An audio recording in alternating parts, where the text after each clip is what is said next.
Rejection is one of the most difficult things to experience in life. Whether abandoned as a child or turned down by the love of your life, the pain can leave one questioning and doubting your worth and abilities. To the one who feels rejected at the moment, I have encouraging words for you today. I also would like you to know what God says about rejection. Before I do that, it is important for you to know that it is not your fault. It is part of our flawed humanity, and people might decide what is best suited for them, sometimes at the expense of others. We are often rejected for quite a number of reasons, but I would like to highlight the fact that even as believers, we are rejected for a purpose.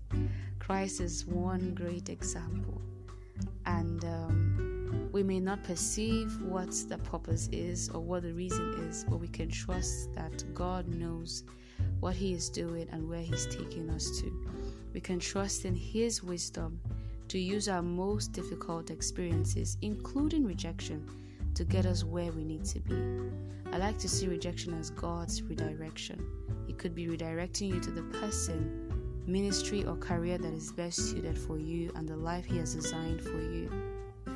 We've learned about people, success stories of God using what man terms as rejection as a propeller to one's divine appointment.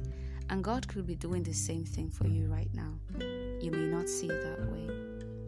Also, God allows rejection so we would encounter Him as sustainer and comforter. That one friend that cannot leave, even when the world turns its back against us.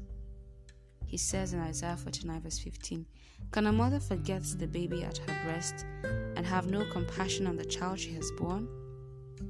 Though she may forget, I will not forget you." Now that's what he says, I will not forget you. And I like how the psalmist also agrees by saying, now this is a different one. Psalm 27, he says, "Though my father and mother forsake me, the Lord will receive me."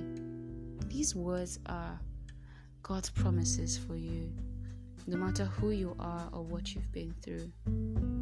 I also would like you to remember the story of Joseph. He was rejected by his own brothers, sold into slavery, falsely accused, put in prison, and despite all that bitter experiences, of course there would have been room for him to hate his brothers, but he extended forgiveness to them when he realized how God had used this bitter experience, how God had used the rejection from his brothers to actually place him in a better position to save his people, to save countless others, countless men and women.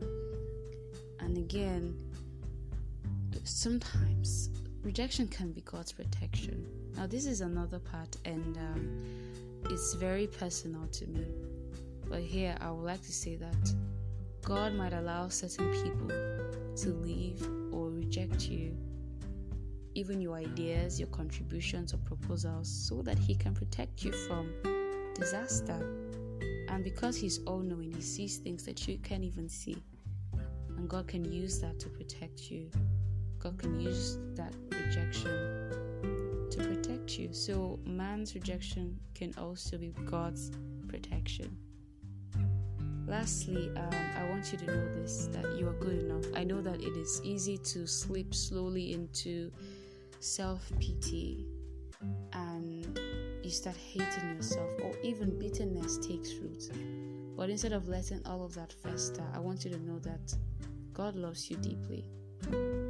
He loves you uniquely, and He still cares so much about you, more than you think. Like He says, He will not forget you, even though the closest people to you forget you. He will not do that. And so, despite the disappointment or the discouragement, take everything to Him and let Him heal your heart. Start by speaking to Him about all these things. You can spend time with Him in the stillness, in prayer, in worship, just letting Him know that despite how hurtful these things are, that you still need Him to heal your heart. And I'll leave you with this quote by O.J. Talks in his book, Rejected for a Purpose. He says, "Being rejected is not the end of your life. It is only a means to an end of your life, and that end is your destiny." Okay? So yeah, God is not done with you. Talk to the one who knows all and is capable of healing you, of wiping your tears. Choose to believe that whatever this is, it has only made you a stronger person, and it's making you better. You are more than loved, you are cherished, and